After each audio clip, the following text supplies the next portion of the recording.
3 माह बाद लब खोलकर भी झूठा और मुज़हका खेज़ दावा कर डाला। भारतीय एयर चीफ AP सिंह को ऑपरेशन सिंदूर की कामयाबी कई माह बाद याद आ गई। दावा किया, हमने भी पाकिस्तान के 6 तैयारे गिराए, मगर ना तस्वीर दिखाई ना ही कोई और सबूत फराहम किए।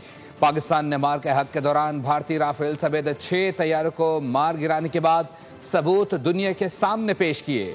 अमरीकी सदर ट्रंप समेत आलमी रहनुमा पाकिस्तान की बर्तरी के मुअत्तरिफ हुए।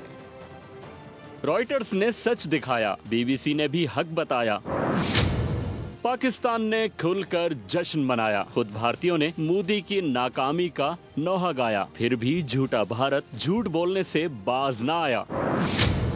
सभी को याद है कि DG ISPR ने कहा था कि हम जब जवाब देंगे तो बताने की जरूरत नहीं पड़ेगी। जब पाकिस्तान अपनी टाइम, प्लेस और अपने मीन से चूजिंग के साथ जब हमला करेगा तो हमें और आपको इंडिया के मीडिया की जरूरत नहीं उसे बताने की। The whole world will come to know।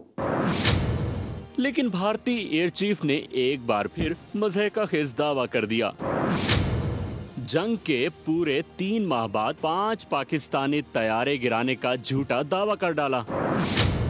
इससे पहले भारतीय जनरल, सिफारतकार, बैन अल-अक़वामी मीडिया भारतीय राफेल तैयारे तबाह होने की तस्दीक कर चुके हैं। सब्सक्राइब करें और बेल दबाएं ताकि कोई खबर रह न जाए।